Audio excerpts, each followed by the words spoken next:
खत्म हो गई मध्य प्रदेश बीजेपी कार्य समिति की बैठक। काफी कुछ निकला बैठक में मंथन से।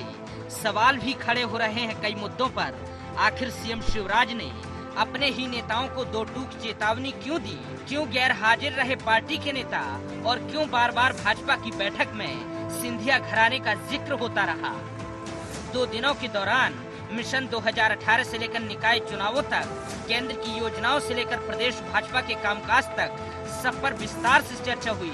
डॉक्टर अंबेडकर के विचारों को राष्ट्रवाद से जोड़ा गया तो कई महीनों से सियासी गलियारों में चल रही सुगबुगाहट पर भी दिग्गजों ने विराम लगाने की कोशिश की और ये संकेत दिए कि मिशन 2018 में शिवराज ही होंगे पार्टी का चेहरा।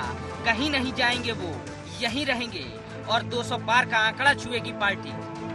एक ने कही हो ये बात तो ठीक, केंद्रीय मंत्री नरेंद्र सिंह तोमर की इस बात का समर्थन प्रदेश अध्यक्ष नंद कुमार चौहान ने भी किया।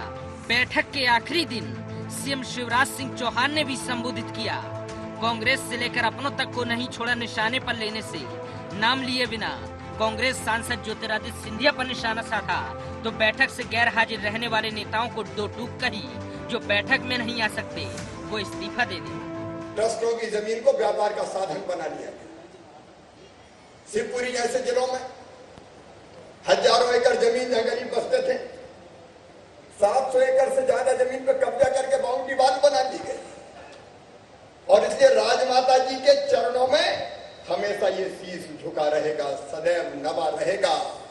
मां मानकर राजमाता जी की हम पूजा करेंगे। इसमें मुख्यमंत्री जी ने साफ कहा कि जो 2 दिन नहीं दे सकते पार्टी को, इस बैठक को नहीं दे सकते, उनसे स्पष्टीकरण मांगा जाएगा। हाँ, ये तो अनुशासन की बात है, अनुशासन का पालन सबको करना। सवाल खड़े हो रहे थे कार्य समिति की बैठक पर, सो कांग्रेस कैसे न सवाल करती।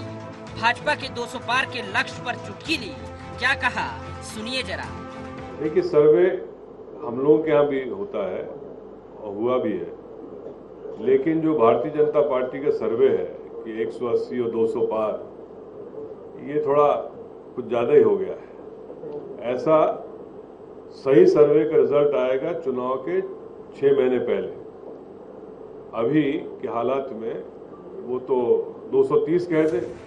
भले ही पार्टी को मजबूती देने और रणनीति को लेकर चर्चा हुई हो बैठक में, मगर कई सवालों ने भी इस दौरान मौजूदगी दर्ज कराई है अपनी। सवाल ये भी कि क्या कांग्रेस की तरह भाजपा में सब कुछ ठीक नहीं चल रहा है? IND 24 के लिए ब्यूरो रिपोर्ट।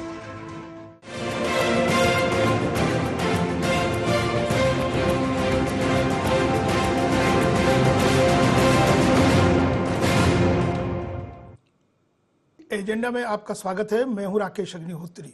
सबसे पहले एजेंडा पॉइंट्स।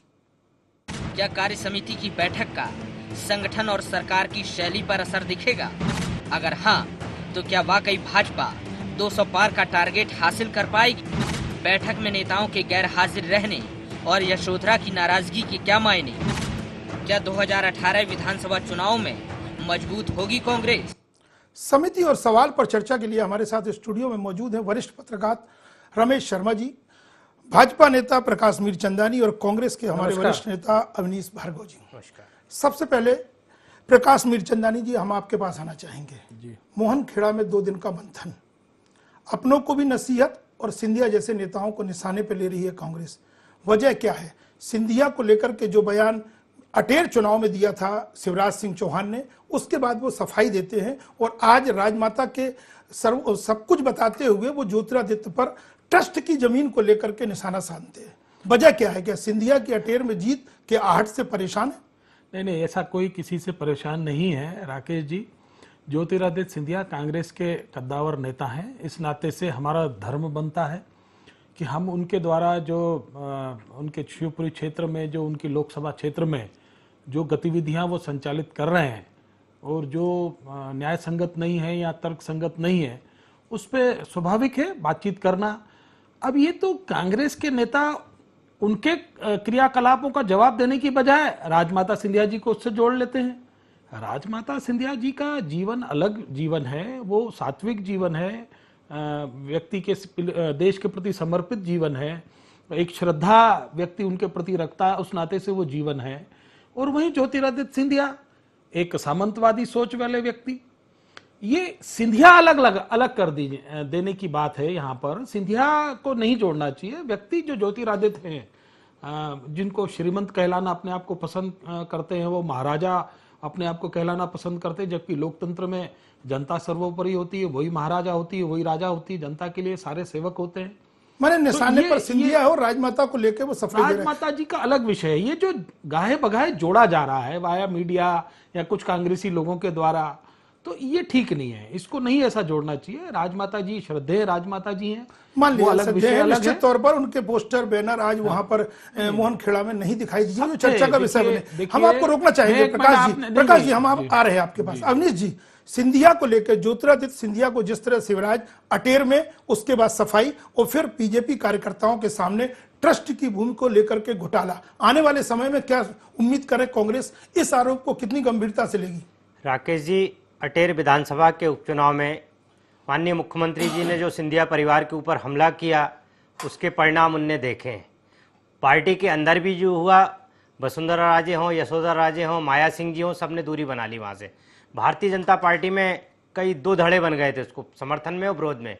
उनको गद्दार कहा गया, अंग्रेजों का साथी कहा गया, और मुख्यमंत्री जी ने जो टिप्पणी की थी बेहद आपत्तिजनक थी, वो जनता ने उस टिप्पणी को नकार दिया। जब वहाँ का जनादेश प्राप्त हुआ तो अटेर में कांग्रेस की जीत हुई। सिंधिया जी के लिए और सिंधिया परिवार के लिए, राजघराने के प्रति निश्चित तौर पे आपको अभी जीत जनता में मिली, समर्पण था। इसी से घबराहट है जो आज मैं राकेश जी यही बात कहना चाह रहा हूं कि मुख्यमंत्री जी फिर बाद में बांधवगढ़ गए, वहां उन्होंने स्पष्टीकरण दिया। आज प्रदेश कार्य समिति की बैठक में उन्होंने राजमाता को मां बताया, और जिस तरीके से उनने सिंधिया परिवार का बखान किया और उनके नजदीकियां बताई हैं, और भारतीय जनता पार्टी का एक पोषक जिस तरीके से उन्होंने राजमाता को बताया है कि उनने हमको लाला पाला बड़ा किया, सब कुछ किया पार्टी को, तो मैं कह सकता हूं कि मुख्यमंत्री जी अपनी भूल मांग रहे थे, और बयान पे क्षमा मांगने की बजाय वो बार बार स्पष्टीकरण दे रहे थे कि क्षमा नहीं मांगते, वो स्पष्टीकरण दे रहे थे।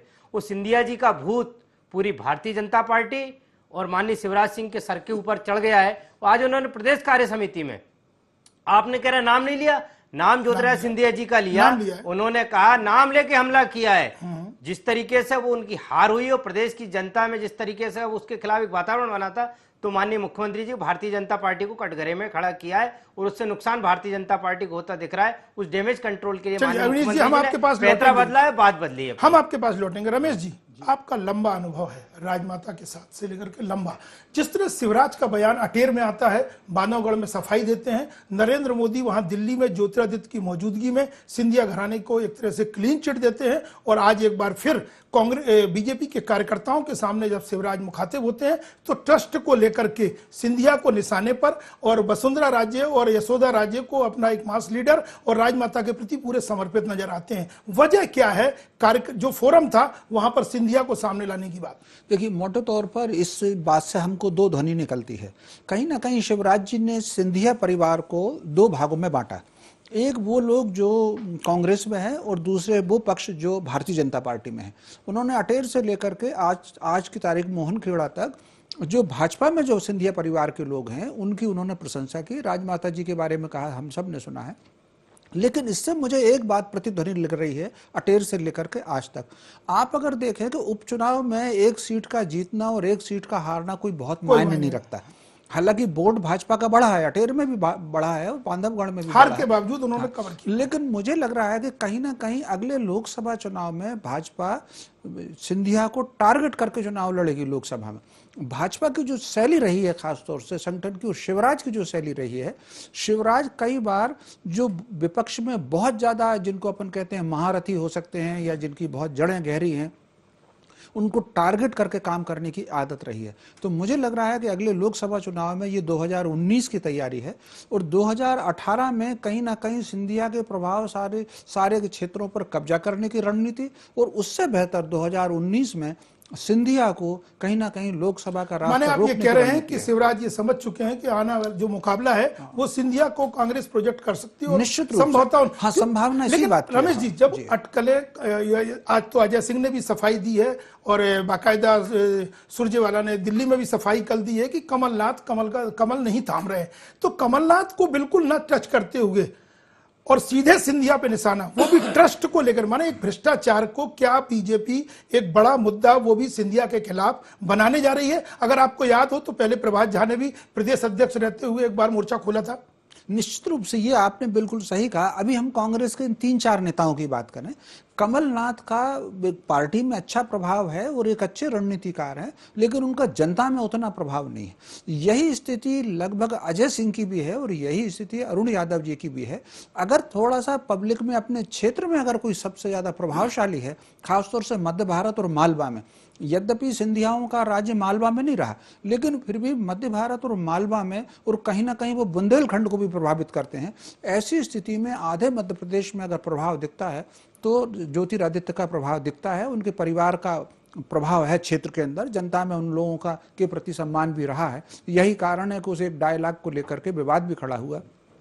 तो अगर कांग्रेस वाकई बहुत अच्छी लड़ने की स्थिति में आती है तब उसको कहीं ना कहीं सिंधिया या इस तरह के प्रभावशाली व्यक्ति पर ही उसको चिन्हित करना पड़ेगा। अभी कांग्रेस में बहुत कमजोर कड़ी है, उनको दुरुस्त करना है। थोड़ा सा मैं आपको रोकना चाहूंगा प्रकाश जी, घबराहट सिंधिया को लेकर के, सिर्फ शिवपुरी को लेकर के, या फिर वजह कुछ और है? क्योंकि मामला भ्रष्टाचार की ओर इंगित कर रहा है कि वो ट्रस्ट के जमीन, अब सरकार में आप हैं, सवाल वही खड़ा होता है कि 13 साल से बीजेपी की सरकार, 11 साल से आप खुद मुख्यमंत्री, और अब कहा जा रहा है कि ट्रस्ट की जमीन पर ज्योतिरादित्य का कब्जा।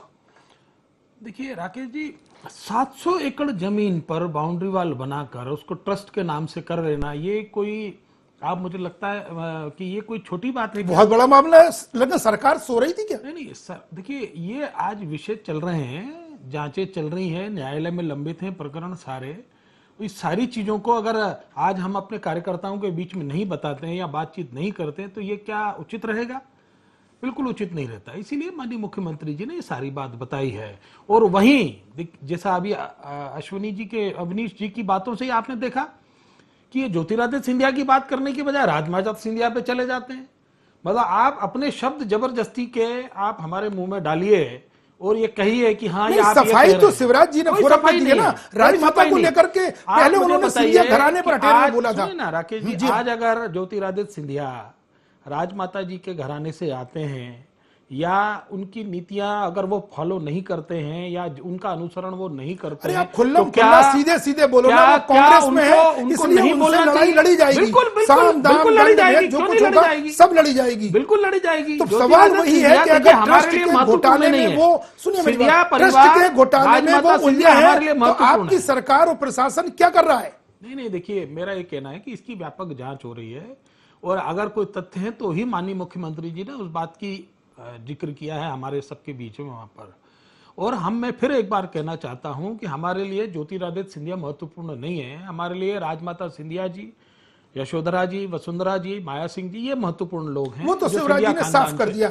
सुनिए जी, हम आपके पास आते हैं। अब जिसको कांग्रेस जबरदस्ती का ज्योतिरादित्य सिंधिया की तरफ से वो जो विषय आ रहा है उसको छोड़कर हमारे नेताओं के विषय की बात करते हैं कि हमने ऐसा कहा, हमने वैसा कहा, जबकि नितांत गलत बात है। अरे भाई प्रकाश जी, नरेंद्र मोदी ज्योतिरादित्य की मौजूदगी में पूरे सिंधिया घराने की तारीफ करते हैं दिल्ली में बैठ के। मौजूदगी अलग विषय होता है, सिंधिया खानदान की तारीफ तो भारतीय जनता पार्टी का प्रत्येक नेता और कार्यकर्ता करता है। चलिए, वो अधिकार है, सिंधिया की बात हो रही है, ज्योतिरादित्य की बात करने की बजाय निश्चित तौर पर कुछ सबूत लगे होंगे। हम अवनीश के पास जाना चाहेंगे। अवनीश जी, ये मान के चला जाए कि शिवराज, टीम शिवराज और बीजेपी ये मान के चल रही है कि अब कमलनाथ उनके लिए कोई खतरा नहीं है, वो चेहरा नहीं है, जो कुछ है सिंधिया है, इसलिए मोर्चाबंदी कम से कम कार्यसमिति के माध्यम से कार्यकर्ताओं को संदेश दे दिया है। देखिए राकेश जी, भारतीय जनता पार्टी के प्रदेश कार्य समिति में जो चर्चा हुई, जो मुद्दे निकल के आए और इनने भी मंथन किया, वो कहीं ना कहीं प्रदेश की जनता को गुमराह करना चाहते हैं। इनके पास, इनने विकास तो किया नहीं, काम तो किए नहीं, लेकिन मुद्दे बहुत ज़्यादा हैं और उनका जवाब देने के बजाय चाहे कर्ज माफी हो, शराबबंदी की बात हो, बेरोजगारी की बात हो, इन्वेस्टर मीट की बात हो, इंडस्ट्री लाने की बात, हर मुद्दे पे मध्य प्रदेश में आप जो सवाल खड़े कर रहे हैं, आप सवाल इसलिए खड़े कर रहे हैं राकेश जी, इनके पास कोई मुद्दा बचा नहीं, बेरोजगारी कम हुई नहीं, विकास हुआ नहीं, ये झूठे आंकड़े कृषि कर्मण पुरस्कार के चुनाव जीतते जा रहे हैं। चुनाव जीतना ये तो दुर्भाग्यपूर्ण बात है। तो प्रदेश की जनता को किस तरीके से गुमराह किया जा सकता है, ये बार बार बैठक करके क्या कर रहे हैं। और एक बात और राकेश जी, गुमराह मत होने एक दो। बात गुमराह कर रहे हैं और एक बात और है, और सिंधिया परिवार में भारतीय जनता पार्टी में वो राष्ट्रभक्त है, जो इनके पास है वो धर्म के पालक सही है, जो कांग्रेस में सिंधिया परिवार है वो गद्दार है, जो कांग्रेस में धर्म के पालन करने वाले हैं वो अधर्मी है। तो भारतीय जनता पार्टी का सर्टिफिकेट कांग्रेस के नेताओं को और सिंधिया परिवार को सब्जी मंडी नहीं है। बहस मत करिए प्रकाश जी, भारतीय जनता पार्टी ने विकास नहीं किया है, सिर्फ ब्रांडिंग की है। मान लिया है जनता ने, तो भी वोट दिया है। उसका जवाब अवनीश जी रतलाम झाबुआ के धैर्य से मेरा सवाल सुनिए सर। मैं एक बात और रमेश जी की बात का जवाब दे दूं। बोल रमेश जी ने कहा एकमात्र विधानसभा चुनाव में जीतने से कुछ नहीं होता। भारतीय जनता पार्टी की सरकार यहाँ पे मुख्यमंत्री बहुत लोकप्रिय है, भी एक सीट जीत लेना कोई दिक्कत नहीं है। मैं ये कह सकता हूँ सत्ता का दुरुपयोग करते हुए यदि एक सीट फिर भी हार जाए, उपचुनाव में कोई सत्तारूढ़ दल हार जाए तो बहुत बड़ी हार होती है। शिवराज सिंह के ऊपर हमला करने के लिए पर्याप्त। और दूसरी बात और है, रमेश जी ने कहा कि कांग्रेस के पास जनाधार वाले नेता, कमलनाथ जी का जनाधार पूरे प्रदेश में है। अवनीश जी मेरा सवाल वही है, कमलनाथ को लेकर के जो कमलनाथ जी के प्रयास लगाए कमलनाथ जी के लिए कमल थामने जा रहे हैं, इसलिए सिंधिया पर हमला, क्या वाकई में कमलनाथ कमल को थामने जा रहे हैं? देखिए राकेश जी, कमलनाथ जी का खूब भी भारतीय जनता पार्टी के अंदर उनकी छवि खराब करने का प्रयास ये लोग कर रहे हैं। कमलनाथ जी शुरू से आखिर तक कांग्रेस पार्टी के कद्दावर नेता हैं और रहेंगे। ये भ्रामक प्रचार करके उनकी छवि को धूमिल करने का प्रयास कर रहे हैं। दिल्ली में बहुत कद्दावर नेता थे। देखिए प्रकाश जी, सब्जी मंडी मत बनाओ IND 24 की बहस को बीच में मैंने बोलता, इसलिए आप तो ही बहस होगी, नहीं बहस नहीं होगी। कई लवली आए, कई चले गए। जो लोग गद्दार थे, जिनमें मौका परस्ती थी, महत्वाकांक्षी थे, वो कांग्रेस पार्टी छोड़ के जा रहे हैं और वो जाके भारतीय जनता पार्टी में वो आलम करेंगे जो कांग्रेस के साथ इन लोगों ने गद्दारी और धोखा किया है। कहीं ना कहीं चुनाव के पहले इन सबकी वापसी होगी, चाहे मध्य प्रदेश की बात करूं या दिल्ली की बात करूं या अन्य पंजाब की बात करें। लेकिन आपकी बारी आ रही अवनीश जी, तो ये मान के चला जाए कि ज्योतिरादित्य सिंधिया ही कांग्रेस का चेहरा होंगे या अभी भी कोई असमंजस? देखिए राकेश जी, कांग्रेस पार्टी का कौन चेहरा होगा, और चेहरे सब मौजूद है, एक से बढ़ के एक नेता है। ये कांग्रेस हाईकमान तय करेगा, प्रदेश कांग्रेस कमेटी तय नहीं करेगी, दिल्ली का हाईकमान तय करेगा और यहाँ पे जिसको नियुक्त करेगा उसके साथ कांग्रेस पार्टी है। लेकिन एक बात तय है कि पूरी कांग्रेस पार्टी और कांग्रेस के वरिष्ठ नेता कार्यकर्ता भारतीय जनता पार्टी को हराने के लिए आज अजय सिंह ने भी ये बोला है कि मेरे चेहरे में क्या खराबी है, वो भी एक सीएम इन बैटिंग के दावेदार हैं। देखिए राकेश जी, निश्चित तौर पे वो सीएम इन बैटिंग हो सकते हैं, बहुत बढ़िया नेता, बड़े नेता है, नेता प्रतिपक्ष की भूमिका में है और उनका प्रत्येक जगह, प्रत्येक विधानसभा पूरे प्रदेश में व्यापक जनाधार है और उन्होंने बड़ी साफगोई से टिप्पणी की है। निश्चित तौर पर बांधवगढ़ हार गए, नहीं जी, फिर भी बांधवगढ़ हार गए, बदलावर से जीतना या हारना। देखिए चुनाव जीतना, भारतीय जनता पार्टी किस तरीके से चुनाव लड़ती है आपको पता है। आज अजय सिंह ने कहा है धर्म भी नहीं है, में पूरी ईवीएम बदल दी गई थी, इसलिए वहां पर कांग्रेस जीत गई और यहाँ पर ईवीएम पुरानी थी, इसलिए हार गए। ये मुद्दा था राकेश जी, वहां पे इलेक्शन कमीशन ने बड़ी सख्त फैसले लिए, कलेक्टर एसपी को हटाया, टीआईस को हटाया। भारतीय जनता पार्टी यदि ये सब नहीं होता 30,000 वोटों जीत जाती, इलेक्शन कमीशन इंटरफेयर नहीं करता वहां पे।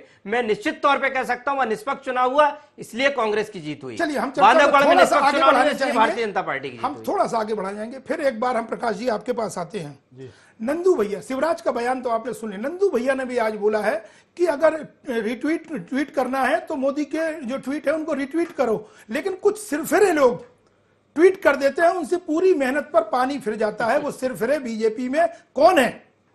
नहीं, मुझे तो नहीं पता कौन है वो सिरफिरे, लेकिन इतना जरूर है कि हर कार्यकर्ता को अनुशासन में रहना चाहिए और अनुशासन में ही अपनी बात करना चाहिए। तो जिस नेता ने आपको बीजेपी में दोबारा जिम्मेदारी सौंपी, क्या उसको इशारा कर रहे हैं? ट्वीट करने वाले दो लोग हैं, प्रहलाद पटेल और कैलाश विजयवर्गीय। नहीं, देखिए कैलाश जी और प्रहलाद पटेल के कोई भी जो ट्वीट हैं वो राष्ट्रीय स्तर के ट्वीट रहते हैं, प्रांतीय स्तर पे वो बहुत सारी चीजें अपनी, चूंकि दोनों क्योंकि जब ट्वीट होते थे तो नंदू भैया कहते थे कि वो तो बड़े नेता हैं, राष्ट्रीय नेता हैं। मैं भी वही कह रहा हूँ, मैं भी वही पार्टी के फोरम पे कह रहे हैं कि मैं भी वही कह रहा हूँ, हो सकता है उनके लिए नहीं बोला हो, लेकिन जिनके लिए भी बोला है, क्या पार्टी में सिरफिरे लोग मौजूद हैं?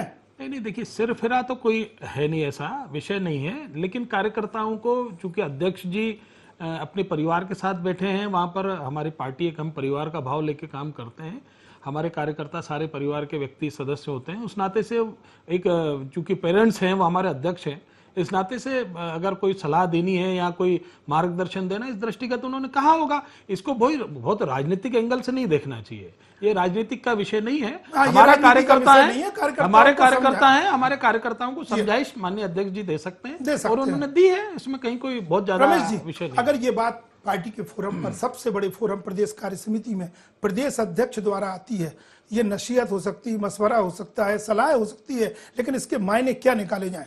देखिए, मोटे तौर पर इसका मायना यही है कि पिछले कुछ दिनों से हम भारतीय जनता पार्टी की अगर कार्यशैली का अध्ययन करें तो वो थोड़ी सी सख्ती दिखा रही है अपने कार्यकर्ताओं पर, अपने सांसदों पर, अपने विधायकों पर। जिस तरीके से प्रधानमंत्री ने बैठक लेकर के सांसदों से कहा कि आप क्षेत्र में जाइए, आज की बैठक में दो चीज पर बहुत सख्ती दिखी।